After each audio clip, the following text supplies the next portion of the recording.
Creencia inquebrantable, Sandro Rodríguez. Capítulo 1, parte 1. Como en el día de la prueba en el desierto. Hebreos 3:8. El desierto es un lugar caliente, árido y solitario. Quien camina por el desierto tiene sed y no encuentra agua, tiene hambre y no encuentra comida, tiene calor y no encuentra sombra. En el desierto aparecen espejismos que hacen que uno crea que va a saciar la sed y el hambre, pero estos espejismos no son más que meras ilusiones. Atravesar un desierto es peligroso. Habrá vientos fuertes que te intentan derribar, habrá muchos riesgos a pesar de que está completamente deshabitado, y por la noche, cuando la temperatura cae por debajo de cero, el sufrimiento parece interminable. No hay descanso ni paz, pues los peligros se multiplican en la repentina aparición de seres que se esconden durante el día. Tal vez ya hayas encontrado a tu desierto, y creo que todos nos encontramos varios desiertos a lo largo de nuestra vida. Este encuentro es recurrente e inesperado, nos deja vulnerables y nos hace cuestionar por qué estamos en esta situación. Las dificultades parecen no tener fin, percibimos que no somos autosuficientes y necesitamos a Dios y a nuestros hermanos. Es en el desierto que sentimos el dolor a flor de piel y donde probablemente nuestra fe se pone a prueba. Probablemente también es en el momento en que lo atravesamos que pasamos a tener más compasión y que sentimos que es doloroso enfrentar ciertos obstáculos. Pasar por el desierto es agotador, difícil, es una batalla que se lleva a cabo dentro de nosotros mismos. Esta batalla exige que tengamos confianza, que desenmascaremos los espejismos para que podamos contemplar los milagros y el instante de la victoria. Muchas veces en el desierto, el corazón se seca y muere. El libro sagrado dice que 6,000 hombres salieron de Egipto, pero solo 2 llegaron a la tierra prometida. En el desierto, donde el 99% de los hombres fracasó, Jesús venció.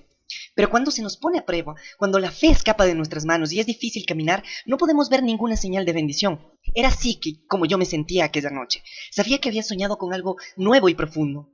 Y como Moisés quería llevar a mi rebaño al otro lado del desierto, no estaba contento con la vida que llevaba y sabía que podía hacer algo más. Deseaba algo mejor.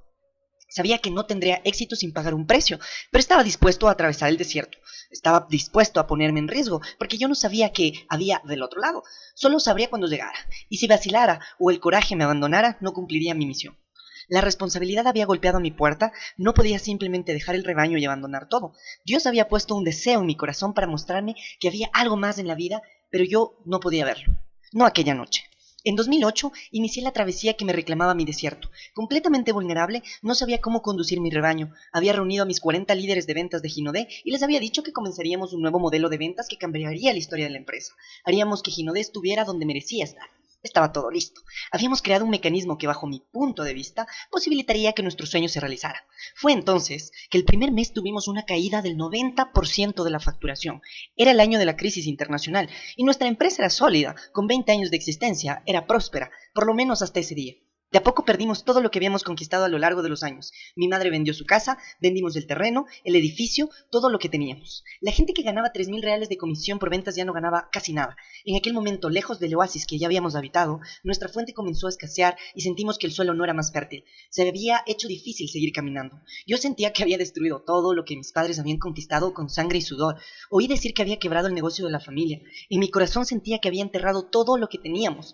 Cuando puse los pies en aquel desierto dispuesto a atravesarlo, entendí que había llegado el momento de mi gran prueba. Durante el día transpiraba y sufría. Caminaba por ahí, completamente perdido. Durante la noche oscura me sentía desprotegido y discutía con Dios. ¿Por qué? Bueno, no sabía si quería probarme, pero me preguntaba por qué me había puesto Dios un deseo en el corazón.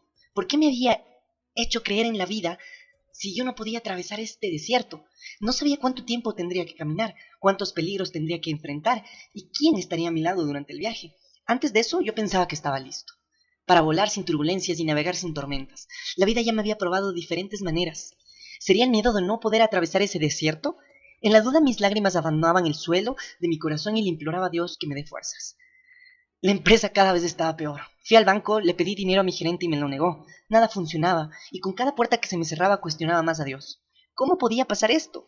Pero yo, en el fondo, seguía creyendo, incluso sin poder ver ninguna posibilidad de superar aquel escenario. Conversaba con los gerentes y les decía cuánto los necesitaba. Vamos a construir una gran empresa, era lo que repetía sin cesar.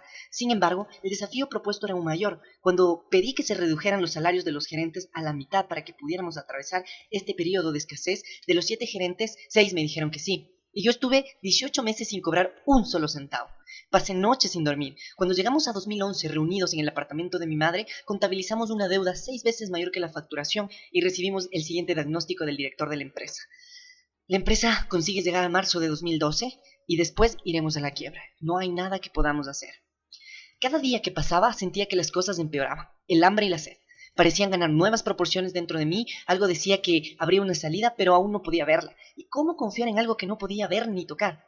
Al mismo tiempo no podía darme cuenta de que algo increíble estaba ocurriendo. Negociaba con el banco y con los proveedores, y el día de pagarle el sueldo a los 40 empleados, milagrosamente el dinero aparecía en la cuenta. Exactamente la cantidad necesaria. Ni un centavo más, ni un centavo menos. Pero no habíamos atravesado todo aquello para morir tirados en la arena, sin fe ni esperanza. Estábamos seguros de que podíamos cambiar las cosas y ver que el sol puede nacer de otra manera. La empresa con quien soñamos tenía que volverse realidad. Tal vez tú te hayas enfrentado ya a un gran dolor y también hayas vivido el milagro de superarlo. Si no te ha sucedido, te cuento algo. Antes de bendecirte, Dios siempre te pondrá a prueba. Y es en este momento en el que pensamos rendirnos. Durante este periodo turbulento, cuando llegaban el fin de semana, lloraba. Los más cercanos dudaban y yo le decía a Dios, Señor, no tengo más fuerzas. Pero sabía que tener fe no significa no tener miedo. La fe es tener una actitud clara, incluso con miedo. Cuando pasé por el peor fin de año de mi vida, viendo cómo todo lo que había construido mi familia se escapaba por mis manos, tuve una idea. Llamé a todos los líderes y les conté una idea. Henningson, un chico que había sido camarero y formaba parte del equipo, me dijo, Sandro, no veo lo que tú ves, pero puedes pedirme lo que quieras, que lo haré. Voy a confiar en lo que tú has visto. Aquel día llegué a casa, miré hacia atrás y vi todo el camino que había recorrido, lo vi y aunque hubiera tropezado entendí cómo era bueno poder sentir nostalgia por haber tomado la decisión de seguirlo. Vi que era necesario haber recorrido ese camino, mirando hacia arriba, agradeciendo por aún tener fe a pesar de todo, ver dónde podía llegar. Recordé cada paso de mi viaje y escribí una meta en un papel. Aquella meta no parecía ser una creencia inquebrantable. Sandro Rodríguez. Capítulo 1, parte 2. Por vuestra poca fe, porque en verdad os digo que si tenéis fe como un grano de mostaza, diréis a este monte, pásate de aquí allá, y se pasará, y nada os será imposible. Mateo 17:20. Soy el primer hijo de Francisco y Adelaida, y mi historia empezó mucho antes de nacer, cuando mi padre vino del campo donde cosechaba café y mi madre del cerrado bahiano, donde el sol agrieta la tierra. Ella ya sabía que era la sequía antes de que yo atravesara mi desierto, y huyó con un grupo de inmigrantes para intentar una nueva vida en Sao Paulo. Mi madre, Adelaida, tenía solo 18 años cuando le dijo a su jefe en José Paulino, donde trabajaba, que quería que le pagaran por cada prenda que producía. Una costurera de las mejores que no quería vivir de un sueldo. Tenía sueños ambiciosos que le hicieran triplicar su salario antes incluso de conocer a mi padre. Mi padre, Francisco, también quería crecer, pero la forma que eligió era diferente. Su primer trabajo como ayudante de albañil le permitió ver cómo sería un edificio de 4 pisos y que para que sirviera necesitaba cargar mucho cemento en la espalda y construirlo ladrillo a ladrillo. Después fue entregador de muebles. Mi madre, que nunca dejó que la vida la escogiera nada, dice que eligió a mi padre para ser su compañero cuando lo vio por primera vez. Determinada le dijo que si él quería ser alguien en la vida necesitaría tener una profesión. Solo voy a ser tu novia si me prometes que vas a tener una profesión, porque no quiero ser la novia de un entregador de muebles. Fue en ese momento que resolvió ser tornero mecánico. De la unión de una costurera y un tornero mecánico nace Sandro. Sandro soy yo. El primer hijo de una familia de 4 hermanos que vivía en los fondos de la casa de su abuela. Recuerdo a mi padre saliendo muy temprano para trabajar cuando era pequeño. Me daba un beso mientras todavía estaba durmiendo. Ni bien me levantaba, escuchaba el ruido de la máquina de coser de mi madre que no paraba desde las 6 de la mañana hasta la 1 de la madrugada. Cuando volvía mi padre generalmente ya estábamos durmiendo. Al contrario de lo que parecía, esta rutina no nos alejaba. Todo el tiempo que mi padre tenía libre lo dedicaba a sus 4 hijos. Después de mí nacieron mis hermanos Alessandro, Cristian y Leandro. Los fines de semana era una gran alegría para cuando mi padre volvía de la feria, que quedaba cerca de casa con los pasteles fritos que nos había comprado. Lo rodeábamos ansiosos para comer todos juntos sentados en la puerta de casa. Era en ese momento que él cogía un cuenco lleno de naranjas y las pelaba para que todos comiéramos. Aquellas tardes aprendimos a saborear la felicidad. Aquellas tardes aprendimos a saborear la felicidad y la complicidad. Yo era el hermano mayor y tenía un vínculo muy especial con mis hermanos. Era una conexión fuerte que no sabemos cómo nació, pero que se convirtió en un eslabón inquebrantable. Cuando éramos chicos nos decíamos, todo puede salir mal, pero estaremos siempre juntos. Por supuesto, ni imaginábamos que allí nacía un pacto, bautizado dentro de casa en una calle de tierra sin abastecimiento de agua potable. Allí, después del desayuno, no había concesiones. Como hijo mayor era yo el que siempre iba con mi madre a buscar agua a la plaza con un balde. En el camino de vuelta, mi madre me decía, nacer pobre no es una elección, morir pobre lo es. Adelaida había estudiado solo hasta el 4º grado de la primaria, pero la vida le enseñó todo y todos los días nos daba una lección. La vida te dará un montón de posibilidades, la gran diferencia estará en qué vas a hacer con ellas. Mientras tanto, mi padre nos enseñaba a amar a la gente. Con un corazón que no le cabía en el pecho y siempre entusiasmado, decía que el gran motivo de su vida eran sus hijos. Recuerdo cuando éramos pequeños y él metía la manta debajo del colchón para que no se saliera a la noche y sintiéramos frío, porque la humedad de la noche hacía que las madrugadas fueran más frías. Por suerte yo y Alessandro no teníamos tiempo ni espacio para pasar frío. Como solo teníamos una cama de una plaza para los dos, yo dormía hacia un lado y él hacia el otro. El calor humano nos salvaba en los días de invierno. Por estas y otras razones, nuestra conexión siempre fue muy fuerte. Además de la cama, compartíamos todo. No conocíamos otra vida que no fuera la de compartir, y era como si ese verbo hubiera sido hecho para nosotros. Era parte de nuestro día a día, compartir. Mi madre venía de una familia baiana, con muchos primos. Ella fue una de las primeras a venir en Sao Paulo. Como ella era muy acogedora, cuando venía un primo de Bahía, generalmente se quedaba en el monoambiente que vivíamos. No importaba cuántos fueran, siempre los hospedábamos en casa. Fue viendo esta alma caritativa que crecimos, veíamos el cuidado que tenía con todo el mundo, incluso cuando parecía apenas estar concentrada en el trabajo. Era en todos nosotros que ella pensaba cuando se levantaba temprano y encendía la máquina de coser. Cuando sobraba el tiempo, algo raro de ver, nos cosía la ropa, que pasaba por los 4 hijos casi intacta. Por eso, además de defendernos con uñas y dientes, aprendimos a compartir todo, miedos y conquistas. Crecer en una familia numerosa posibilita que el cariño se multiplique. Este blindaje natural se transformó en nuestro núcleo y en un valor fuerte que nos acompaña desde siempre. La personalidad de cada uno se fue formando con el paso del tiempo. Al mismo tiempo nos seguíamos escuchando las palabras de mi madre. Si no funcionó es porque aún no ha llegado el momento, pero va a funcionar. Para mí era una mujer incansable y la admiraba por eso. Cuando la veía llegar de su trabajo terminando el taller de confección, estaba muy claro para mí que lo hacía por nosotros. Éramos lo más importante de su vida y lo dejaba muy claro. Lo hacía porque merecíamos lo mejor. Se le podía ver en su brillo inusual y unas ganas de vencer que hasta entonces solo había visto en los cómics. Al mismo tiempo, mi padre me mostraba que el trabajo arduo, la honestidad, la dignidad, el amor y la unión en conjunto eran lo que nos hacía crecer. Papá repetía constantemente: lo que tiene valor no es fácil. Lo que tiene valor no es fácil. Y no necesita ser fácil, y no está escrito que va a ser fácil. Basta que valga la pena, el resultado tiene que valer la pena. Mientras mis padres eran mis héroes en la vida real, los personajes con poderes especiales de cómics también me inspiraban. En aquella época vivía sumergido en los cómics. Mis 6 héroes favoritos eran el Capitán América, Iron Man, Thor, Wolverine, Hulk y el Hombre Araña. Cuando acompañaba a mi madre a entregar su trabajo en el taller de costura en el barrio de Brás, en Sao Paulo, ella siempre me compraba un cómic. Empecé con Turma da Mônica, un clásico cómic brasileño, pero mi gran pasión surgió cuando empecé a leer cómics de Marvel. Tenía colecciones, llegué a tener casi 5000 revistas. Mi conexión con Dios empezó a través de los héroes de la Biblia. Yo leía los libros ilustrados de héroes de la Biblia y empecé a entender mejor quiénes eran los verdaderos héroes, Dios y Jesucristo. Leía la historia de David y Goliat y pensaba: David es sensacional. Estos héroes me inspiraban a crecer y a creer que todo era posible. Fuera de los cómics, mis padres seguían siendo mis héroes, de carne y hueso. Eran ellos quienes enfrentaban las dificultades del día a día. Cuando empecé a leer sobre Jesús pensé que era un tipo mágico e increíble, y eso me hizo conectarme a él. Era con las palabras de Jesús que entendía algunos valores y conseguía discernir muy rápido qué estaba bien y qué estaba mal. Cuando nos tocó vivir en un lugar un poco más peligroso, vi a varios amigos decantarse por el camino de las drogas, y fue la Biblia la que me ayudó a tomar el camino correcto. Así fue como aprendí que siempre hay otra opción. Aprendí que siempre en la vida hay otra opción. Esto se aplica a cualquier cosa de la vida. Siempre hay otra opción. La fe empezó a manifestarse en mi vida y pasé a entender que las cosas no son tan simples como parecen. Hoy sé que la vida no puede ser solo un hiato de 70 años u 80 años. Sé que no lo es. Creo que el ser humano es mucho más especial que eso. En aquel momento yo ya lo entendía. Recuerdo que mi madre me decía siempre que estábamos juntos: la vida te va a dar tantas posibilidades. Dios en su infinita bondad te va a ofrecer muchas posibilidades. Basta elegir bien, basta que elijas bien. Y esa capacidad de elegir es lo que movía cada día. En algunos momentos decidió invertir en su negocio e invirtió todo el dinero que tenía en máquinas de coser y en poner gente a trabajar junto con ella. Compró varios tipos de máquinas necesarias para hacer su trabajo. Había unas 5 máquinas en el fondo de casa. Se pasaba el día entero trabajando en aquel lugar. Como había aprendido el oficio a los 10 años, sabía que podía criar a sus hijos cosiendo.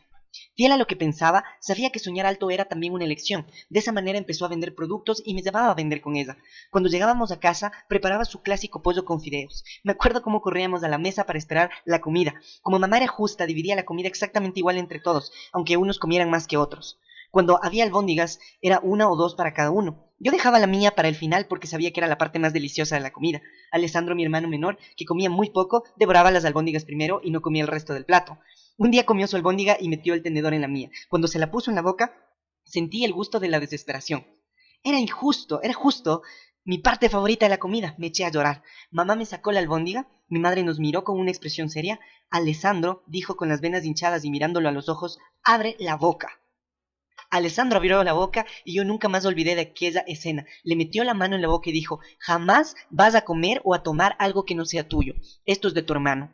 Tal vez ella no supiera exactamente qué era educación, pero esta actitud quedaría marcada para mí por siempre, en mi memoria y en las de mis hermanos. Si ninguno de nosotros ha sido capaz de tomar nada que sea de otro, respetando que cada uno tiene lo suyo, fue porque lo aprendimos durante estos almuerzos o en otras situaciones del día a día en nuestras vidas. A pesar de ser rígida con sus hijos, con quienes tenía una preocupación excesiva de educarlos con integridad, mi madre tenía una generosidad única. Jamás negaría ayuda a quienes lo necesitaran. En casa, aunque las albóndigas fueran contadas, siempre había comida y cama para uno más. Fue así que Anita, su hermana menor, vino a vivir a casa. Era 10 años mayor que yo y mi madre la criaba como una hija. La tía Anita tuvo un papel muy importante en nuestra historia porque ayudó mucho a criarnos. Mientras mi madre trabajaba sin descanso, era ella quien nos cuidaba. Los viernes Anita hacía la limpieza general en la casa y nos mandaba a jugar a la calle. Muchas veces volvíamos a casa como a las 6 de la tarde y no estaba terminada la limpieza. Entonces llamábamos a Periño, nuestra mascota, y nos acogíamos sobre su barriga para una siestita deliciosa hasta que abriera la puerta. Recuerdo un episodio muy curioso. Ella acababa de hacer la limpieza, me fui a bañar, agarré una latita de pintura al aceite negra y pensé: voy a pintar mi estuche de lápices, que en aquella época era de madera. Me quedé allí pintando el estuche hasta que Alessandro llegó y tomó un pincel. Comenzamos a pintar el estuche juntos. En un segundo entró Leandro, que era el menor de los tres, metió la mano en la pintura y empezó a ponérselo en el pelo.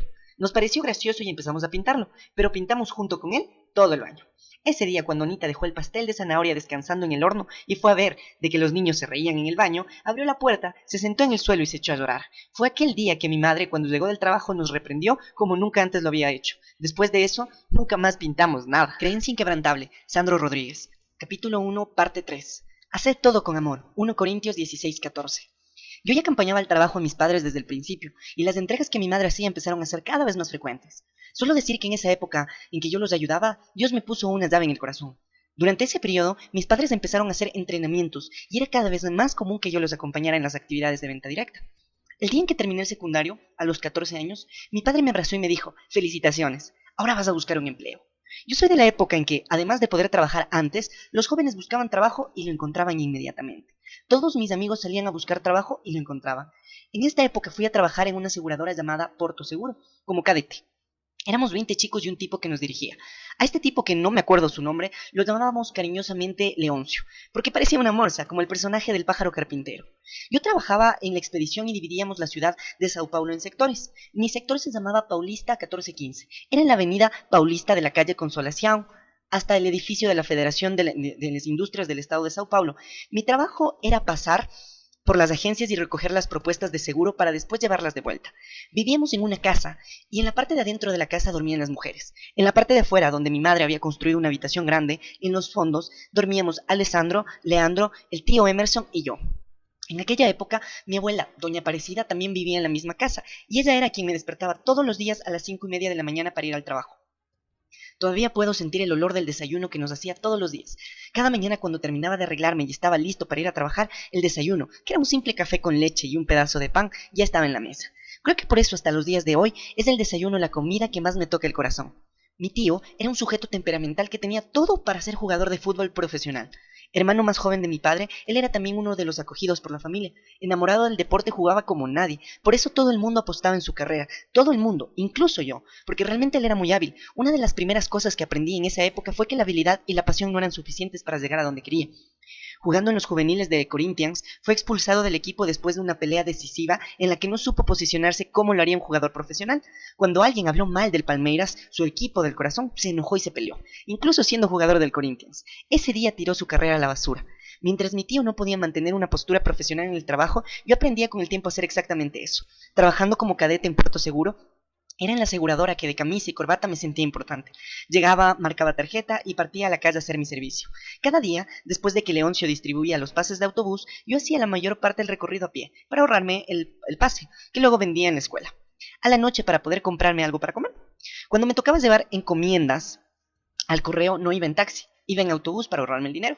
Una vez, mientras jugaba a los juegos electrónicos de la calle Sao Bento, en el centro de la ciudad, me puse la carpeta entre las piernas y me la robaron. Cuando vi, el ladrón corría con la carpeta llena de documentos de la empresa. Salí corriendo por la calle de Sao Bento gritando: ¡un ladrón! ¡un ladrón! Aquel día tuve suerte. En sentido contrario venía un compañero de la empresa que fuerte y decidido tomó su carpeta, se dio vuelta y cuando el ladrón pasó le dio un golpe, justo en medio del pecho. El ladrón, claro, cayó al suelo por las fuerzas del golpe y recuperamos la carpeta. Celebramos el acto heroico y nunca más descuidé esa carpeta. Todas estas situaciones de la adolescencia y la juventud con las que aprendí grandes lecciones me estaban preparando para el gran desafío que sería la edad adulta. Pero antes de tener cualquier perspectiva de la vida con relación a Puerto Seguro o a Ginodé, mi gran sueño era ser piloto de avión. Quería volar.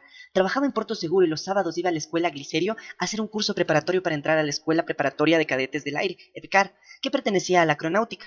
Quería ser piloto y mi única oportunidad, ya que yo no podía pagar un curso de especialización, era ser piloto de la Aeronáutica.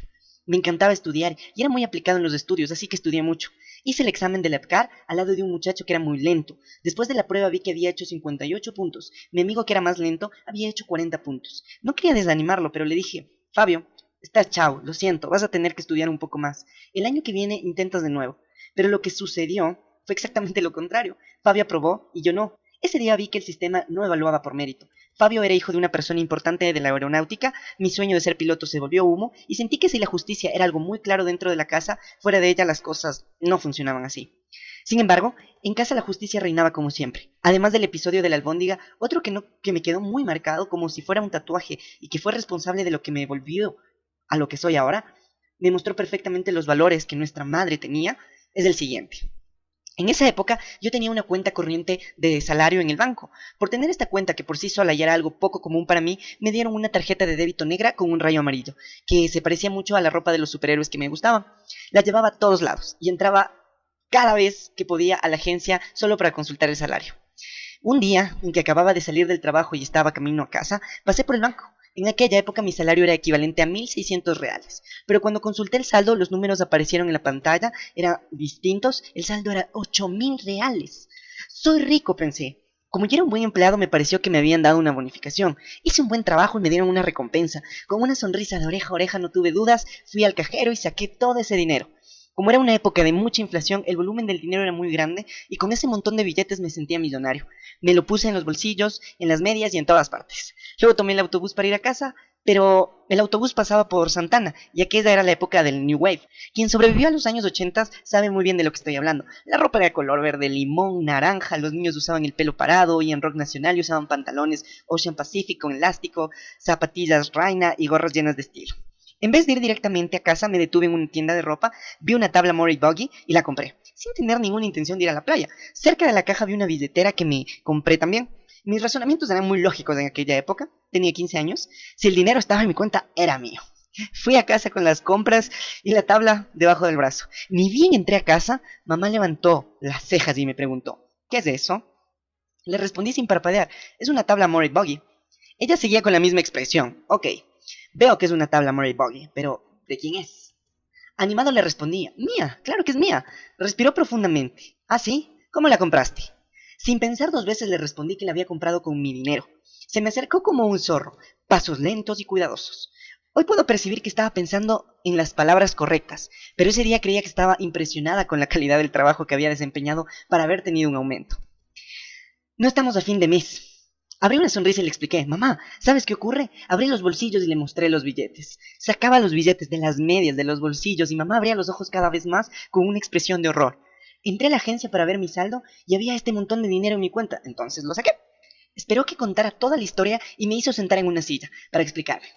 A diferencia del día en que nos puso de castigo por haber pintado todo el baño con pintura de óleo, esta vez fue cariñosa y comprensiva. Ella entendía que yo no había hecho nada intencionalmente, pero sabía que necesitaba enseñarme que era correcto y que no. Hijo, este dinero no es tuyo. Intenté explicarle que si estaba en mi cuenta, era mío, dándole una serie de motivos para que aquello pudiera haber ocurrido. Mientras yo hablaba, ella me sostenía la mano. Lo que pasa es que ha habido un error. Debe haber ocurrido algo y depositaron este dinero en tu cuenta por error.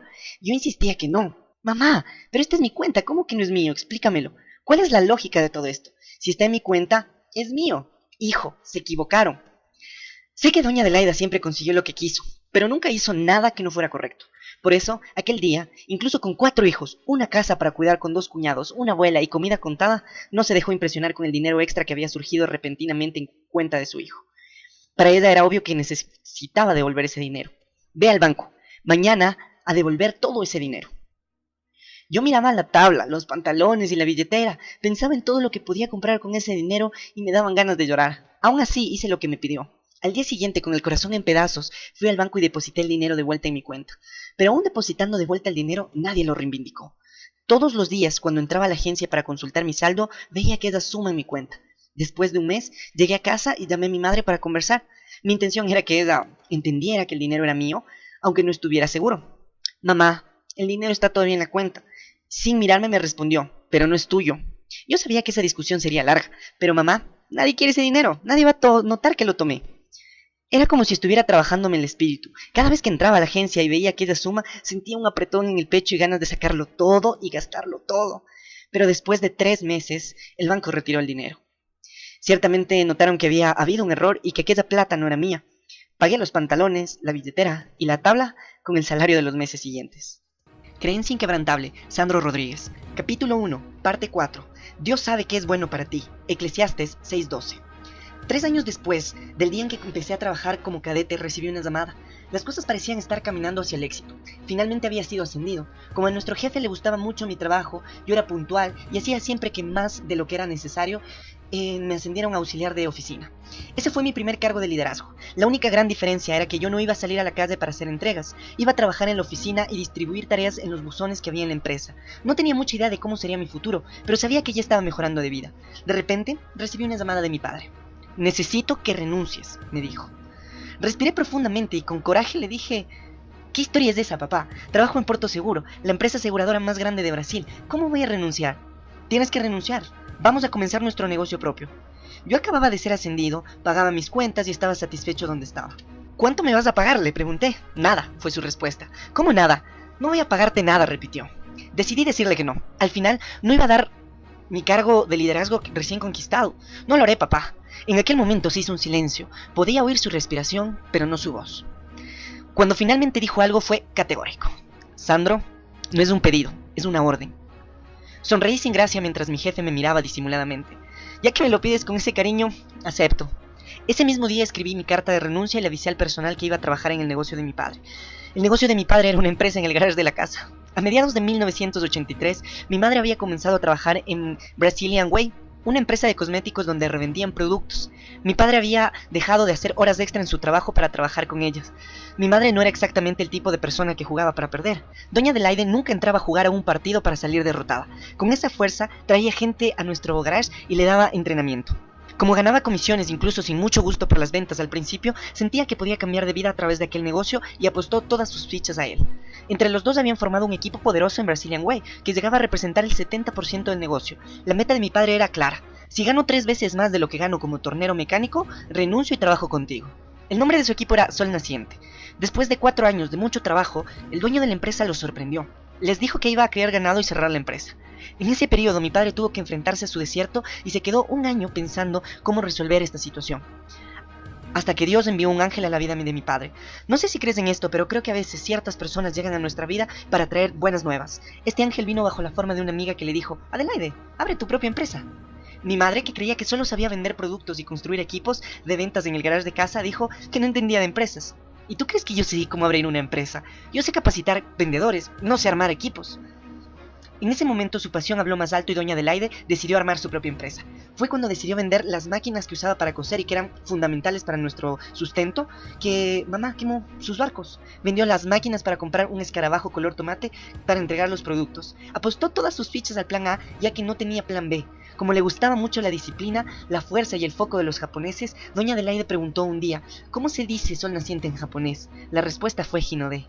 Estoy seguro de que cuando entró en el garage de mis padres y empecé a ayudarlos, Dios le dio una vuelta a la llave que había puesto en mi corazón. Me di cuenta de qué era lo que yo quería hacer en mi vida. Creía con total seguridad que Hinode sería una gran empresa. Su nombre de por sí ya tenía magia. Hinode significa el primer rayo de sol del primer día de enero. En ese momento que el pueblo japonés se reúne para hacer sus oraciones y agradecer el año que pasó y para pedir bendiciones para el año que entra. Hinode es el primer rayo del sol del año porque Japón es la tierra del sol naciente. Yo sabía que aquel rayo de sol brillaba en la luz de mis padres, en los ojos de mis padres, y que nos iluminaría a todos poco más tarde.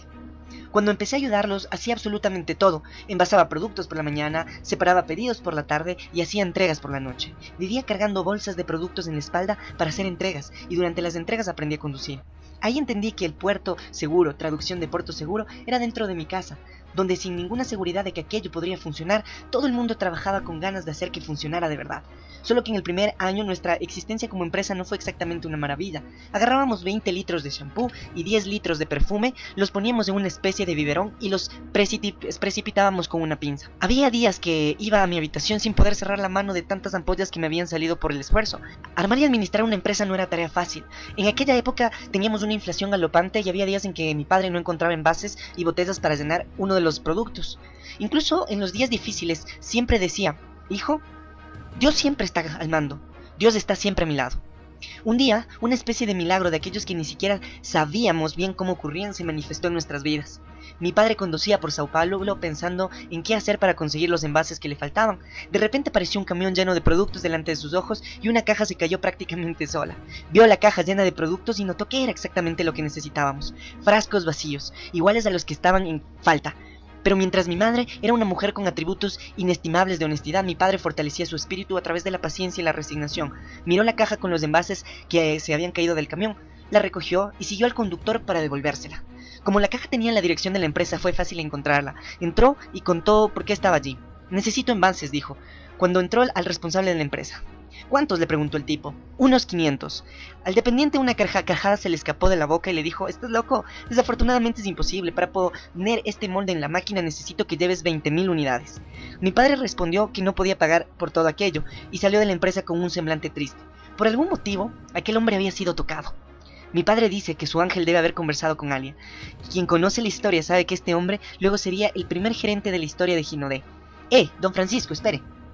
Habían encontrado algunos envases como los que mi padre necesitaba y decidió ayudarlo. Cuando don Francisco llegó a casa con la noticia, todos festejamos con alegría. Mi madre, a pesar de todas las dificultades que estábamos enfrentando, decía confiada: va a salir todo bien, es la única alternativa. Al ver la fuerza que mamá tenía para inspirar a la gente, entendía que la decisión estaba en nuestras manos, y yo tenía los atributos y la disciplina necesarios para absorber los valores que me pasaban. Fue con ellos que entendí que los superhéroes de los cómics podían ser de carne y hueso, y todos nosotros podríamos crear nuestra propia historia con los poderes y las habilidades que cada uno tiene. Hoy sé que para tener éxito se necesita amar lo que uno hace, y no estoy hablando necesariamente de dinero. Aquel niño que quería ser piloto de avión porque quería aprender a volar y coleccionaba cómics para conseguir encontrar el secreto de los superpoderes, comenzaba a entender todo lo que era necesario para convertirse en un miembro de la Liga de Justicia de la Gente de Carne y Hueso.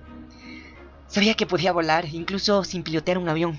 Con esa llave girada dentro de mi corazón, solo tenía una certeza: Dios se preocupaba por mi futuro, y había entendido que Él era mucho más capaz que yo, pero yo sabía exactamente lo que debía hacer para llegar a donde quería. Creencia inquebrantable, Sandro Rodríguez. Capítulo 1, parte 5. Tiempos de buscar y tiempos de desistir, tiempos de guardar y tiempos de desechar, tiempos de rasgar y tiempos de coser, tiempos de callar y tiempos de hablar, tiempos de amar y tiempos de odiar, tiempos de luchar y tiempos de vivir en paz. Eclesiastes 3, 6, 8.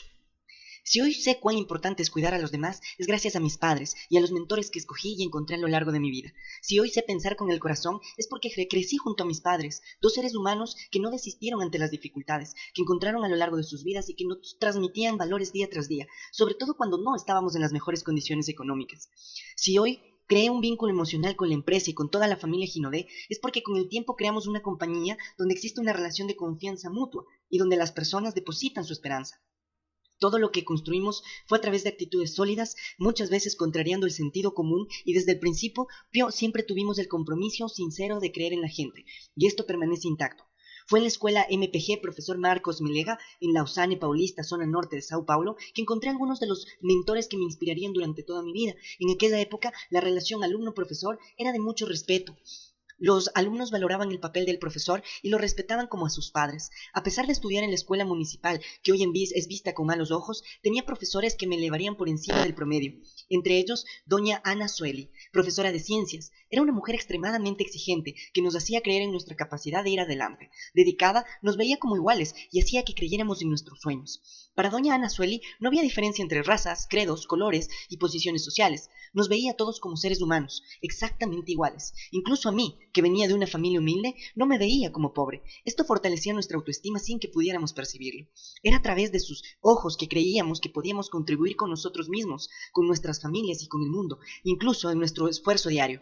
Si nos desafiaba, siempre nos decía: tú puedes más. En aquella época, siendo el mayor de los 4 hermanos, me exigían más a mí que a los demás, pero todavía no creía que podría tanto. En la escuela también aprendíamos el poder de la disciplina con doña Antonia, una directora pragmática que estaba siempre convencida de que todo lo que hacíamos podría mejorarse con el paso de los días. Solo que no era ni el himno nacional ni las clases de ciencia lo que me hacía vibrar. Lo que me gustaba de verdad eran los números. Todos los días, tan pronto como llegaba Ginodé, tomaba los pedidos y los sumaba a mano con la calculadora al lado. Mi cabeza giraba alrededor de los números. Era así que calculaba precio, primas y comisiones. Hacer esto en épocas de hiperinflación era aún más complejo y laborioso, pero no dejaba de ser fascinante. Como teníamos cerca de 40 productos en el catálogo, revisaba los costos y calculaba el nuevo precio de los productos todos los meses. Solo que para poner precio era necesario saber el valor del trabajo de cada uno de los que formaba parte de la familia Ginodé, que aún era reducida en la época. Aunque me gustaría la matemática, era la valorización del trabajo humano lo que hacía que mi cabeza se conectara con el corazón y que observara el valor de la gente que estaba a mi alrededor. Un día surgió un amigo, José Óscar, que después de que se convertiría en el primer director de la compañía. Óscar era ese tipo de persona que veía las cosas como eran y decía, ¿por qué no mejorarlas? A mí me encantaba ese tipo de visión. Después de una breve visita me preguntó, ¿qué tal un sistema de gestión? Recuerdo que debo haber hecho una cara curiosa porque luego me hizo otra pregunta. ¿No tienes una computadora? No, no teníamos computadoras, ni soñábamos que un día manejaríamos todo a kilómetros de distancia a través del Internet. Fue así que compré nuestra primera PC AT. Estábamos en 1989 y la tecnología de última generación tenía aproximadamente 10 megabytes de capacidad. Además de la computadora, compré algunos disquetes para almacenar nuestra información. Si tienes menos de 20 años y no tienes idea de qué es un disquete, era un disco cuadrado que poníamos en un lector de la computadora para poder guardar información. Era el pendrive de aquella época. En ese periodo surgió la primera factura impresa, algo fascinante en la época y una evolución para mí, que pasé de ganar tiempo para usarlo en otros quehaceres. Después de la jubilación de las calculadoras manuales que fueron sustituidas por el sistema de gestión que funcionaba dentro de la computadora, entendí que la forma en que hacíamos cosas triviales siempre podría ser mejorada para que el trabajo fluyese mejor. Así que desarrollé procesos para envasar y entregar productos y empecé a provocar cambios. Solo que nadie llega a ningún lugar solo, y para contar con una línea de producción es necesario contar con aliados. Mi Liga de la Justicia estaba llena de superhéroes de carne y hueso. Esta liga estaba compuesta por mis amigos de la calle, eran ellos los que formaban parte de mi línea de producción. Fue en esta época que mi amistad con Guto, que es mi amigo más antiguo y hoy gerente de compra de Ginodé, comenzó. La mayoría de las veces yo aparecía cuando ellos estaban jugando al fútbol y les pedía que me dieran una mano. Aquel Sandro que le había dado una vuelta a las aves que llevaba en el corazón podría ser más maduro que sus amigos, pero aún era un niño, y fue ese niño que decidió irse a vivir solo un día, aunque estuviera acostumbrado a vivir con gente en todos los rincones de su casa. En cuanto manifesté que tenía ganas de ir a vivir solo, mi madre fue categórica. Si quieres, ve. Y así lo hice. Creo que mamá ya lo sabía mucho antes de que yo tomara las llaves del apartamento, donde viviría solo durante 6 meses. Pero yo necesité vivirlo en persona para saber que no era lo que quería. Pero ella sabía también que de nada serviría decirme que lo mío era estar rodeado de gente. Necesité vivirlo para darme cuenta de lo que realmente quería.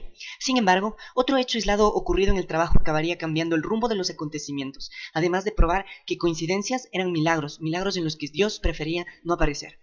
El 15 de junio de 1989, Ginodé ya estaba instalada en un edificio de 2 pisos. Teníamos un galpón, una oficina y unas pocas máquinas, pero ya decíamos que contábamos con una línea de producción. Ese día yo estaba trabajando en la parte de arriba donde trabajábamos Ivo, un amigo que había comenzado allí cuando éramos adolescentes, algunas personas de la oficina que hacían cobro, emisión de facturas y otras cosas más, y yo. Como me encantaba saborear un buen café, bebía varias tazas durante el día, solo que la cafetera más cercana quedaba en el piso de abajo. Ivo siempre bajaba y traía el café para los dos. Hasta aquel 15 de junio, cuando dijo, Sandro, no voy a buscar el café hoy. Yo no era un tipo fresco, pero Ivo y yo teníamos aquella confianza mutua que solo las amistades duraderas pueden proporcionar. No demoré mucho para responderle, Ivo, tú siempre vas, búscate un café, por favor. Él estaba convencido, no quería buscar el café de ninguna manera. Ya te lo dije, Sandro, hoy no. Me levanté y decidí bajar. Está bien, hoy lo busco yo, pero solo hoy, le avisé bromeando. Aquel día crecí. Bajé las escaleras y encontré a mi padre y a Carlos, que trabajaban en el piso de abajo, y llené la taza de plástico con una generosa dosis de café. Mientras el café se enfriaba, empecé a charlar con mi padre hasta que oímos un estruendo. El ruido parecía un golpe y pensé que algo se había caído al suelo. Nos quedamos los tres en silencio asustados con el ruido y luego oímos un segundo ruido fuerte de algo golpeando el techo. Tiré el café y subí corriendo. Cuando entré a la oficina de arriba, todo estaba inundado de rojo.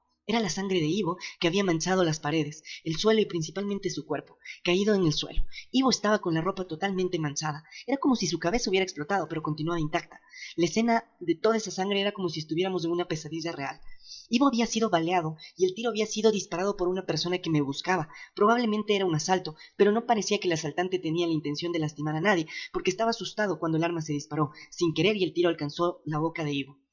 En aquel momento no sabíamos ni siquiera dónde la bala estaba alojada, pero la necesidad era socorrerlo inmediatamente y llevarlo a un hospital. Todo había ocurrido de forma muy rápida. El sujeto había entrado por la puerta delantera del edificio y había subido al segundo piso justo cuando yo había bajado. Mi corazón latía fuertemente y no hice ninguna pregunta en ese instante. Solo alcé a Ivo y bajé las escaleras rápidamente hasta llegar a mi coche. Yo estaba tan nervioso que entré con él en el asiento trasero del coche y lo apoyé en mi falda, olvidando que tenía que conducir. Me acuerdo que la primera noticia que el médico nos dio fue que la bala estaba alojada en la columna y que si se movía mi amigo podría quedar tetrapléjico. Yo no sabía si le agradecía por saber que estaba vivo o si rezaba porque la bala no se moviera. Solo sabía que si no hubiera bajado a buscar un café, podría estar muerto. Durante las noches que me quedé en el hospital al lado de Ivo, el médico decía que no podría moverse. Luego Eduardo, Guto y yo nos turnábamos para que Ivo tuviera compañía. Fueron 3 meses interminables de aflicción hasta el día que lo dieron de alta. Aquel día quien hizo un pedido fue él y no era una taza de café. Sandro, tengo mucho miedo de ir a casa. ¿Puedo quedarme en tu casa por algún tiempo? No dudé en acoger a Ivo y no sospechaba que los días fuera del hospital serían más tensos que los que estuvo dentro. Con mucho miedo Ivo tenía pánico de cualquier ruido que oyera y sin conseguir salir de casa vivía en estado de tensión y angustia. El miedo era tan grande que se bañaba con la puerta abierta para no quedarse solo adentro del baño. Ciertas intervenciones divinas nadie explica. Hasta hoy no sabemos por qué aquel 15 de junio Ivo resolvió no bajar a buscar un café para mí en la fábrica, como hacía todos los días, ni por qué 3 meses después, mientras se bañaba con la puerta abierta, un viento fuerte haría que la puerta se golpeara con tal fuerza que el ruido hizo que Ivo se asuste y se resbale. En la caída se golpeó la cabeza contra el inodoro. Solo me enteré de lo ocurrido cuando recibí las llamadas de las personas que trabajaban en casa, diciendo que Ivo estaba delirando de fiebre y pidiendo socorro. Corrí a casa y lo llevé de nuevo al hospital, donde encontramos al mismo neurocirujano que lo había tratado después del accidente anterior y que le pidió algunos exámenes. Yo estaba afligido porque sabía que la bala no podía moverse del lugar donde estaba alojada. Cuando el médico salió de la sala y me dio la noticia de lo que había sucedido, no pude evitar las lágrimas. Con la caída se golpeó la cabeza. El golpe hizo que el proyectil se desplazara desde la columna hacia la garganta, y gracias a eso fue posible que le hiciéramos una cirugía simple para retirarle el proyectil. Desde aquel día en adelante no existiría más la posibilidad de dudar de la existencia de Dios. Conforme el médico iba hablando, yo recordaba el miedo que teníamos de que la bala se moviera y que así Ivo pudiera quedar tetrapléjico. La bala se movió, pero justamente hacia el lado contrario, salvándole la vida. Esto había ocurrido gracias a la puerta que se golpeó, lo asustó y lo hizo caer. Cuando salimos del hospital apenas podíamos creer en las coincidencias que habían sido parte de nuestra vida durante esos meses, y, aunque estaba feliz de estar vivo y de ver a mi amigo fuera de riesgo, todavía estaba sorprendido por la fuerza de los acontecimientos. Mientras Ivo empezaba a calmarse, yo comenzaba tardíamente a sufrir el impacto emocional por aquel fatídico día. Estaba tan asustado con todo aquello que necesité pedir licencia en Ginodé. Necesitaba descansar del día a día en la fábrica para olvidar el ruido de aquel tiro. Por eso empecé otro negocio en paralelo que también tenía que ver con la audición, una tienda de equipos de música para automóviles. Yo era un joven sagaz, me gustaban los coches. Le pedí prestado a mi madre para abrir este negocio que me parecía interesante. En aquella época debe haberme prestado unos $10,000 y yo salí de ahí lleno de ideas. No entendía mucho sobre sociedades, pero enseguida aprendí lo primero. Para que un negocio, una situación o una relación funcionen, es necesario que todos remen al mismo tiempo. Aprendí eso gracias a la experiencia que me ofreció esta tienda. Había abierto la tienda con un socio cuyo compromiso era totalmente diferente. Mientras yo llegaba temprano y quería trabajar, él comenzaba su jornada a las 11 de la mañana. La tienda era en la zona norte y aparecía cliente de todos lados. Venía gente de la zona sur e incluso ganamos un campeonato de equipos de sonido después de apenas 6 meses de tener la tienda abierta. En cierto momento percibí que el negocio no iba a funcionar. Yo me dedicaba al 100% y la otra parte no se dedicaba con la misma intensidad. Una de las cosas que aprendí cuando tomé la decisión de abandonar la tienda fue que una buena asociación funciona cuando los socios tienen la misma iniciativa, los mismos objetivos y trabajan a la par. Yo nunca tuve problemas de tomar a alguien de la mano y si fuera necesario de tironearlo un poco para caminar, pero salir de donde estoy y caminar hacia atrás y empujarlo por la espalda es algo que no consigo. En el caso de esta tienda era así y no funcionaba. Si siguiéramos así, no llegaríamos a ningún lugar. Yo ya estaba muy decidido y tenía claro que quería y que no quería. Así que vendí mi parte por $23,000 un año después del inicio del negocio y pude devolverle todo el dinero a mi madre. Ella se puso feliz porque yo volvía y en ese momento ya no sentía más miedo. La herida abierta con lo ocurrido a Ivo ya había cicatrizado y yo sabía dónde era mi lugar. Mamá, papá, este es mi lugar. Hinode es mi lugar. Esta frase marcó mi regreso, incluso sin haber salido nunca. Ese era el momento de volver y entrar con todo. Era un momento de cambios. Creencia inquebrantable, Sandro Rodríguez. Capítulo 1, parte 6. Cuando yo era niño, hablaba como niño, pensaba como niño y razonaba como niño. Cuando me convertí en hombre, dejé atrás las cosas de niño. 1 Corintios 13:11. La historia de Hinode tiene algunas vueltas inesperadas que siempre me han hecho creer en el poder de Dios. Él nos guía y nos muestra el camino cuando menos lo esperamos. Estaba trabajando en el interior de Goyas y noté que había algo diferente en el hotel, donde estaba hospedado. Había un bullicio inusual en el hall. Había pasado todo el día mostrando y vendiendo planes y productos Hinode, pero aún así quise saber qué estaba pasando. Fui a la recepción y atento a lo que pasaba pregunté: ¿qué estaban haciendo allí esas personas? Ah, es una empresa que va a hacer una reunión aquí, respondió la recepcionista. Nadie sabía decirme cuál era el nombre de la empresa, pero insistí hasta que vi un papel escrito que decía Amway. Aquel día, a mediados de 1991, nacía mi primer contacto con el marketing multinivel. Subí a mi habitación y decidí que, ya que estaba allí, valía la pena hacer un esfuerzo y bajar para ver qué estaba ocurriendo. Siempre fui muy curioso y siempre quise entender aquello que no sabía. Aquello me llamó la atención porque cuando hacíamos nuestras reuniones de ventas con mi equipo de ventas, a lo sumo llegábamos a 10 personas. En esa reunión había más de 100 personas. Mi cabeza y mi corazón decían que algo interesante ocurría en aquel salón. Yo observaba a la gente y seguía sin entender qué los motivaba a estar allí. Sin celular o Google, que no existía en aquella época, tuve que investigar mucho para descubrir algo. Necesitaba tantear todo y conversar con los involucrados y poder tener mis propias percepciones. Pero era un nuevo negocio que nadie conocía, y todo lo que es nuevo causa un cierto temor. Yo veía que se trataba de algo disruptivo, muy diferente a lo que estábamos acostumbrados a hacer en ventas directas. Les confieso que aquel día y en adelante era como si una semilla hubiera comenzado a germinar dentro de mí. Si yo quisiera que Hinode fuera una empresa grande, necesitaría más que autoconfianza, necesitaría reinventar una industria muy acostumbrada a un modelo antiguo. Al rastrear cambios descubrí que en Amway muchas cosas interesantes sucedían. Tenía una visión de negocios completamente diferente, una empresa estadounidense creada en un país de cultura emprendedora, nueva en Brasil, que era un país que aún tenía una fuerte cultura de empleo fijo, o sea, hacer lo mínimo para ganar un salario a fin de mes. Incluso sin entender muy bien qué hacía Amway, todo esto que descubrí me tocó. Creía que Hinode sería una gran compañía donde construiríamos algo que tendría mucho significado en la vida de muchas personas, porque desde el primer día esa era la gran misión de la empresa, ofrecer a la gente oportunidades para cambiar de vida a través de la venta de productos de altísima calidad a un consumidor extremadamente exigente por medio de la construcción de equipos de ventas. Queríamos causar impacto y hacer que la gente progresara. Yo no sabía si mis planes de crecimiento eran viables, pero pasé a buscar algo diferente para Hinode en todas las áreas. Trabajé en el desarrollo de productos, contraté la primera agencia de diseño de producto, empecé a crear anuncios de revista, a participar de ferias y exhibiciones del sector y a buscar un futuro diferente para Hinode. No podía predecir cuáles serían los cambios estratégicos que tendríamos que adoptar, pero veía sentido en todo aquello que empezaba a modelarse para crear algo nuevo. Yo mantenía vigor y entusiasmo día tras día, mientras mi espíritu emprendedor buscaba olfatear dónde serían las transformaciones más grandes. Así empecé a probar modelos sin ocultarle nada a mi equipo, tanto a la gente de ventas como nuestros líderes de ventas, como a los empleados de la oficina.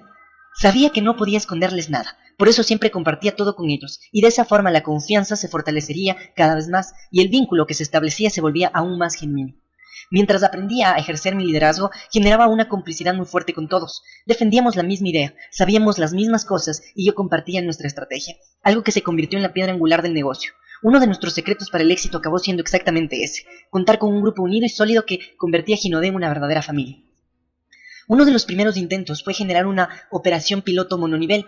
Quise insistentemente que fuéramos a una empresa como Natura o Avon, que eran las grandes compañías del sector. Evidentemente esto no funcionó. A diferencia de aquellas marcas, nosotros éramos una empresa de reventa y de equipos de venta. Nuestro ADN iba más allá de vender productos y construir equipos de venta. Construíamos redes de consultores sin saber que eso era marketing multinivel, pero ya lo hacíamos. Armar una estrategia mononivel era diferente, ya que en ese modelo no existe la construcción de equipos de venta. Todo el liderazgo de ventas era una fuerza de ventas contratada que después reclutaba a otros revendedores. Pero Hinode nunca tuvo gerente de ventas, siempre tuvimos personas reclutando gente. Era muy difícil entender aquellas cuestiones de sectorización. El mononivel en aquella época sectorizaba a Brasil y presuponía un área cerrada de actuación. De esta forma, los gerentes tenían acceso limitado a las regiones, así como los creadores en Porto Seguro, que eran responsables apenas de un área. Sabía que yo no estaba en Porto Seguro trabajando con un área predeterminada. Quería tener espacio ilimitado para trabajar y enseñar a la gente a construir sus redes y a cambiar su estilo de vida. Fue justo en ese periodo que abrimos empresas distribuidores. Eran distribuidores locales en determinados puntos de Brasil que distribuían nuestros productos a vendedoras de su región. El éxito fue relativo, ya que tuvimos mucha morosidad. Muchos le daban plazo para pagar a sus vendedores y cuando los vendedores no pagaban no podían pagarnos. Otros usaban el dinero de forma equivocada. Aquello nos consumía, pero nos trajo grandes lecciones. Una de ellas fue durante un viaje que hice con mi madre al noreste del país. Teníamos 3 distribuidores en Marsello y el principal de ellos era un hombre que no retrasaba los pagos ni siquiera un día. Por otro lado, había otra distribuidora llamada María que nos daba un trabajo enorme para pagar. Mi madre y yo fuimos a visitar en coche la región de estos distribuidores. Enfrentamos lluvia, carreteras mal cuidadas y un neumático pinchado. Era una jornada que parecía no terminar nunca. Llegábamos a una ciudad, hacíamos las reuniones que teníamos que hacer y partíamos a la mañana siguiente. En cuanto llegamos a Marsello, fuimos a ver a este distribuidor que pagaba muy bien. Él me miró a mí y a mi madre con una cara de quien ya sabía todo y me preguntó: «Estás con problemas con María, ¿no?». Mi madre y yo nos miramos, como siempre fuimos muy transparentes porque queríamos fortalecer el lazo con las personas, queríamos que todos nos tratáramos como si fuéramos una familia y le respondimos: «Sí, ella está pasando por dificultades». Él sabía que era un buen pagador y un buen distribuidor. Noté algo diferente en su voz cuando dijo: «Estoy dispuesto a ayudar a María». Lo miré sin entender muy bien de dónde venía aquella predisposición repentina. «¡Qué buena noticia! ¡Muy bueno!». Me miró a los ojos y continuó: «Estoy dispuesto a pagar su deuda con Ginodé». Mi madre, que conservaba su sabiduría y su manera de ver las cosas a través de las palabras, preguntó para ver si había entendido bien. «¿Quieres pagar la deuda de María?». Afirmó con la cabeza y siguió: «Sí, quiero pagar su deuda. No hay problema, pago su deuda». Doña Adelaida notó algo en el aire. El clima parecía haberse modificado y, aunque aquella noticia parecía animadora, existía algo que necesitaba ser dicho. «¡Qué bueno! Si puedes pagar nos ayudas bastante». Y él siguió: «Pero hay una condición». Mi madre frunció la frente. «¿Condición? ¿Cuál?». Él determinó: «Quiero que la despidas de la compañía». Su idea era clara, quería pagar las deudas de María para quedarse con toda la cartera de clientes que ella tenía. Mi madre, que no negociaba principios, no tuvo duda. Pausadamente le respondió: «Escucha bien lo que te voy a decir. Eres mi principal distribuidor, eres el que más compra, el que mejor paga, pero hay algo que no sabes sobre mí. Creo que una persona no tiene precio». El hombre abrió los ojos. Ella continuó: «Te necesito, pero por más que seas muy importante para mi negocio, necesito decirte una cosa. O retiras lo que acabas de decir, o será contigo que no podremos hacer más negocios». Él tragó en seco las palabras de mi madre, su expresión cambió y pidió disculpas. En el viaje de regreso sabíamos que, por más que él fuera un buen pagador y un excelente profesional, algo se había roto en nuestra relación. No teníamos cómo explicarlo, pero era como un cristal que se había roto de repente. Sabíamos que era imprescindible que todos compartieran el éxito de la empresa, pero teníamos una conducta clara. Teníamos principios y doña Adelaida estaba convencida de que siempre podíamos elegir con base en principios, sin herir o faltarle el respeto a nadie. Mi madre me enseñó a usar la cabeza, pero este fue un ejemplo de cómo usar también el corazón. Ella tenía una especie de brújula que la guiaba a tomar decisiones certeras. No se trataba de dinero, nunca se trató de dinero. Queríamos una empresa honesta, respetuosa, que no negociara con personas. Para Ginodé los valores eran más importantes que las metas. Sabíamos cuál era nuestra responsabilidad. El efecto devastador de esta conversión solo llegó 6 meses después, cuando este distribuidor dejó la compañía. Milagrosamente María, que era quien no había podido pagar sus deudas, asumió la misión de cambiar su vida y lo hizo por completo. Cambió su dirección 180 grados y estuvo en la compañía 20 años. Esta experiencia nos dejó la prueba de que los valores que yo había aprendido en la infancia eran lo suficientemente sólidos como para mantenerse hasta mi edad adulta. Estar al lado de mi madre y observar la manera como conducía este tipo de conflictos dejaba claro el tipo de relación que queríamos tener con la gente y el tipo de gente que queríamos que representara Ginodé. En los años que siguieron, diversos cambios fueron provocados en la empresa. Contratamos la primera consultora en ventas directas, participamos en nuestra primera feria cosmética en el pabellón de Annevi, producida por Alcántara Machado, donde tuvimos nuestro primer stand. Fue allí que conocí a un tipo muy importante en mi historia que se convertiría en uno de mis mentores, João Carlos Basilio da Silva, que era presidente de la Asociación Brasileña de Industria de Higiene Personal, Perfumería y Cosmética, ABIPEC. Yo tenía 26 años, ya estaba casado con Leila y por alguna razón tuvimos una conexión inmediata. Yo ya lideraba la compañía en aquella época y queríamos un lindo stand para la feria. Había asumido definitivamente el liderazgo corporativo de la empresa después de todos los movimientos que yo había provocado. Hoy, observando el pasado, sé que cuando caminamos seguros y sabemos hacia dónde vamos, todo conspirará a nuestro favor. Las personas correctas fueron surgiendo en mi vida y siendo parte de una historia que acababa de empezar. Fue una tarde cualquiera que me llegó una invitación que me sorprendió y me agarró desprevenido. João Carlos me invitaba a formar parte del directorio de ABIPEC. La primera vez que entré en esa sala con todos los demás directores me sentí como un miembro de un clan exclusivo y especial. Veía aquellas empresas increíbles que admiraba y me quedaba fascinado por ser una de ellas. Eran empresas exitosas nacionales y multinacionales. Yo no podía creer que estuviera respirando el mismo aire que los dueños de Boticario, Natura, empresas que admiraba. Sentado al lado del vicepresidente de Johnson & Johnson, con el director de Procter & Gamble, con el director de Level, con el director de Revlon o con el director de Bella y Bosano, mirando a aquellos hombres y aquellas mujeres increíbles como Doris Grotowski, dueña de Payot, o como Joao Carlos Basilio da Silva, que era el presidente de todo esto, sentía que estaba cumpliendo mi propósito y en el camino correcto para llevar a Ginodé a un nuevo nivel. Me espejeaba con los profesionales con los que convivía, aprendía muchísimo en las reuniones, aprendía sobre gestión y visión en cada una de ellas, participaba de debates para solucionar desafíos. Joven, yo los veía como grandes maestros que tenían mucho para enseñar y de alguna manera intentaba nutrirme de aquella convivencia cercana. Aprendí mucho sobre razonamiento lógico, sobre cómo posicionarse corporalmente, y así participé activamente en la solución de desafíos relacionados con la industria de higiene personal, perfumería y cosmética. Eran desafíos complejos, como por ejemplo la reducción del impuesto sobre productos industrializados, que era muy alto.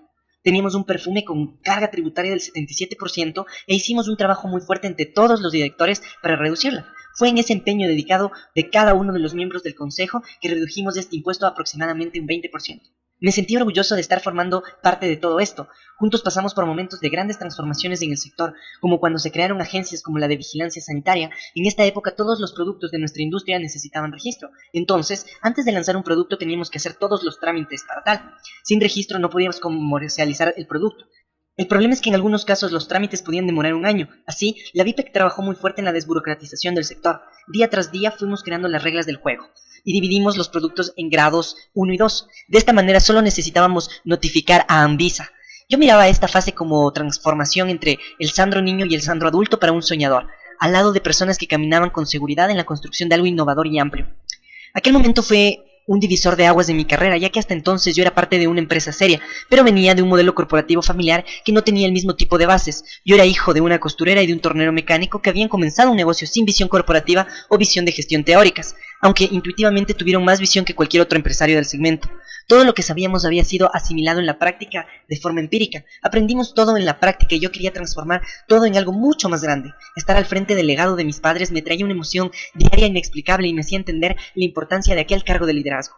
Durante todo este periodo de aprendizaje en la dirección de la VIPEC, muchas cosas sucedieron, como la primera partición de Ginodé en una feria Durante todo este periodo de aprendizaje en la dirección de la VIPEC, muchas cosas sucedieron, como la primera participación de Ginodé en una feria internacional, la feria Cosmoprof, la más grande del sector en Bolonia, Italia.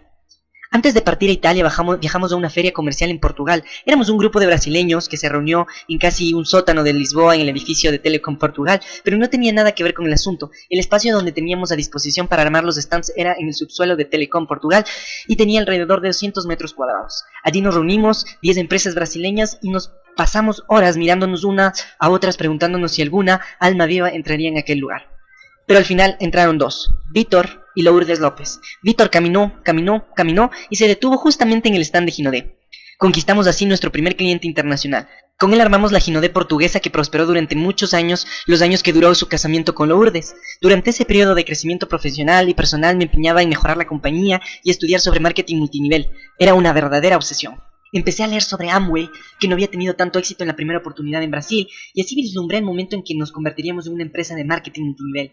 Leía sobre Herbalife y estudiaba cuidadosamente cómo preparar a Ginodé para transformarla en una empresa de marketing multinivel. Mis padres me alentaban, como siempre, a seguir mi intuición. De esta manera me sentía cómodo para desafiarme a mí mismo y a soñar alto. Fue así que contraté mi primera consultora de venta directa, una empresa formada por dos tipos admirables en el segmento, Marcelo Piñeiro y Marcelo Alves, que fueron muy importantes y me trajeron un concepto llamado marketing de canal, que pasaría a integrar nuestra estrategia.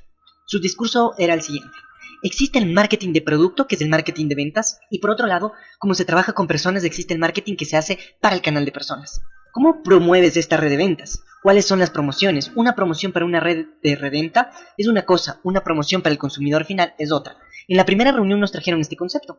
Con Marcelo Piñeiro aprendí sobre segmentación e identifiqué que sería importante para nuestro negocio. Era fundamental entender que necesitábamos tratar públicos diferentes de maneras diferentes. Este concepto quedó muy claro en mi cabeza. Una luz se encendió y fue exactamente así que empezamos a crear una estrategia para armar el calendario de ventas. Una nueva herramienta que conocí durante este proceso y que todos los equipos empezaron a usar. De esta forma teníamos fechas definidas para enviar pedidos y recibir pedidos. Hasta que en 2008 me desperté una mañana y dije, llegó la hora. Ya intenté todo lo que necesitaba intentar, ya conozco todo lo que no funciona, aprendí mucho de lo que no estaba bien, ya sé todo lo que no lo está, así que ya no tengo que pagar este precio. Creo que ahora es momento de empezar a decirle a la gente qué funciona, porque ya sé qué funciona. En esta época tenía algo muy claro en la cabeza. Antes de liderar es necesario aprender a servir. Había aprendido eso en mi infancia con Jesús, que era un gran líder, pero también el primer gran siervo. Estaba claro desde que conocí la historia de este líder que el principio del liderazgo yacía en servir. Sabía que jamás sería un buen líder si no aprendiera a servir y a seguir. Todo el mundo necesita seguir a un líder que admire y que sirva de ejemplo. Seguir a un líder es relajarse en su modo de pensar, de actuar y de hacer frente a los percances de la vida. Seguir a un líder es inspirarse en quien ha caminado un camino que tú quieres recorrer. Por eso es muy importante saber a quién seguir. Si todo el mundo tiende a seguir, tienes que saber a quién estás siguiendo. Tienes que conocer sus valores, qué piensa y principalmente entender que tal vez no tenga todas las respuestas que necesitas. Para seguir a alguien necesitamos saber a dónde esta persona quiere llegar. Un líder tiene que saber a dónde quiere ir y aprendí que no siempre la velocidad es sinónimo de eficiencia. Aunque me encanta la velocidad y creo que es importante hacer las cosas rápido, si vamos rápido por el camino equivocado, nos dirigiremos rápidamente hacia un lugar donde lo que queremos no va a funcionar. Demorarnos un buen tiempo para identificar que había llegado la hora de hacer lo que tenía que ser hecho. Por algunos días tuve la certeza absoluta de que todo iba a salir bien y tenía completa carta blanca de mis padres que se habían divorciado, pero seguían más juntos que nunca en la sociedad, con plena seguridad de que el modelo establecido en aquel momento era un modelo que no funcionaría y no permitiría que la empresa realmente alcanzara el potencial que yo sabía que tenía, así que necesitábamos cambiar nuestra forma de hacer negocios. Confiaba en la idea de que seríamos grandes, leí y estudié con criterio cada paso que daría. Estaba más unido y fortalecido que nunca con mis hermanos que se estaban capacitando en sus áreas de actuación diferentes. Alessandro estudió marketing y luego fue a Australia a estudiar inglés. Cristiani viajó a Estados Unidos para estudiar inglés y luego entró a la facultad de Derecho. Y Leandro estudió farmacia con énfasis en cosmetología. Todos mis hermanos habían graduado antes de entrar a la empresa, tanto en el área de operaciones como en la de ventas y marketing. Cuando estábamos todos alineados resolví de una vez por todas. Llegó el momento. Contraté al mejor consultor de marketing multinivel de la época, una persona que confiaba en la idea, y preparé todo. Lo primero fue el sistema, porque el marketing multinivel exigía tecnología. Armamos una página web para mostrar el negocio, teníamos una oficina virtual para que la red desarrollara el negocio, y yo estudié y armé el plan de compensaciones completo. Cuanto más pensaba en esto, más prometedor me parecía. Como había mucha transparencia en mi red, invité a los principales líderes de Ginodé a una reunión. Era marzo de 2008. Facturábamos unos 700,000 reales al mes, que son unos $200,000. Invité a 50 líderes a una reunión de ventas en el Hotel Bourbon. Siempre he tenido la tendencia a creer mucho en lo que llamo The Big View. Me gusta esa idea, ya que tengo que pensar mejor, pensar grande. Si piensas grande o pequeño tendrás el mismo trabajo, entonces mejor pensar grande. Por eso las palabras para el equipo fueron: vamos a hacer que Ginodé sea la mayor empresa, seremos mayores que las ya grandes empresas brasileñas. Yo no quería ser más grande haciendo a los otros más pequeños. Quería ser grande y quería hacer todo bien. Siempre usé una frase que para mí era como una lección de vida. Nunca he gastado un segundo de mi vida o una neurona de mi cerebro deseando el mal a los demás. No era parte de mi naturaleza, porque yo tenía muy claro que mi éxito no dependía del fracaso de nadie. No necesitaba que alguien fracasara para tener éxito. Mi éxito dependería de mi trabajo y principalmente de lo que creo. Mi éxito dependería de mi dedicación, mi éxito dependería del tiempo que yo estaba dispuesto a trabajar, porque el éxito te toma tiempo. Hasta hoy afirmo lo siguiente: que Dios me dé 100 veces más que cualquier cosa que yo le desee a un competidor mío. No estoy hablando de cosas buenas, me refiero a cualquier cosa que Él me dé 100 veces más. Nunca he gastado un segundo de mi vida o una neurona de mi cerebro deseándole el mal a los demás. Cuando decía que sería más grande que las empresas brasileñas, estaba queriendo decir que yo quería ser grande, no porque quería que el otro fuera más pequeño, simplemente quería ser grande. Yo tenía una visión increíble del negocio. No sé si tú ya has tenido una idea que te parezca brillante o algo que hayas creído que realmente iba a transformar a alguien. Yo la tenía, así lo creía, y con ese entusiasmo decidí transmitir mi idea a la gente. Cuando reuní a todos los líderes de Ginodé y les expliqué que era un negocio revolucionario, estaba excesivamente entusiasta. Todos creyeron en lo que les proponía y todos vibraron como si fuéramos a llegar a la luna. La emoción se podía sentir en la piel y absolutamente todos creyeron que era el negocio del futuro. Hasta doña Dielsa, que había sido patrocinadora de mi madre al inicio, estaba en esta reunión. Ante mis padres y hermanos hice la promesa: va a funcionar. Mientras hablaba recordaba la convención de los 15 años de Ginodé, que fue muy marcante. Fue un evento en un hotel llamado Aguas de Sao Pedro. En ella sorteamos nuestro segundo coche, un coche 0 kilómetros que en aquella época tenía un valor considerablemente alto. En el evento lanzamos una línea infantil. Con la misma energía que entregué el coche le di la noticia: amigos, el 31 de mayo Borramos una compañía y un modelo de ventas y amanecimos el día 1 de junio con una nueva compañía. La gente de Paraiba estaba acompañando la reunión por internet. Al oír la noticia abrieron una botella de champán. Era como si festejáramos el año nuevo. En aquel momento le agradecí a Dios. Gracias, Señor, todo va a salir bien. Estaban todos preparados. El sistema estaba preparado. La gente estaba a mi lado. Teníamos un producto de altísima calidad. Fábrica, modelo listo, plan de marketing, sitio web y un plan cuidadosamente estudiado. Creía que no había cómo fracasar. Con una fe inquebrantable pisamos junio de 2008, el primer mes del nuevo negocio. Las expectativas estaban en las alturas y todos estábamos confiados de que estaríamos navegando en un océano azul. Yo había comprometido a todos con mi ideal. Estaba ansioso por ver los resultados de lo que yo veía con un periodo de prosperidad sin fin hasta que llegaron los números de la primera facturación. Toda esta confianza y convicción se transformaron en una frustración intensa y evidente. Fue un balde de agua fría. Imaginaba que podríamos tener un resultado apenas satisfactorio o que al inicio nada cambiaría. Pero ni en mis peores predicciones estaba la idea de que la facturación tuviera esos números. El shock fue tan grande que sentí dolor en el pecho y en el corazón. Era una mezcla de incredulidad y miedo, una sensación extraña de que algo se me había escapado de control. Estaba en shock ya que no era fácil pasar por eso después de 20 años de historia. La caída en la facturación no había sido de 1, 2 o 5%, estábamos hablando de un 90%. No me imaginaba cómo podría haber ocurrido, pero pensaba que los meses siguientes serían diferentes. A pesar del escenario desastroso, todavía mantenía una posición optimista e intentaba evaluar lo que había ocasionado esta caída. Yo me acordaba de la cara de cada una de las personas que habían confiado en mí, de la expresión de alegría e intensa ansiedad que manifestaron al ver aquella idea que yo había propagado, y sabía cuál era la responsabilidad de conducirlos por este periodo si nada de lo que yo había previsto ocurriera como lo había previsto. Ni me lo imaginaba, pero eso solo era el comienzo de lo que vendría por delante. Del mes de junio de 2008 en adelante pasé por los 4 años más difíciles de mi vida. Este era el inicio de mi desierto.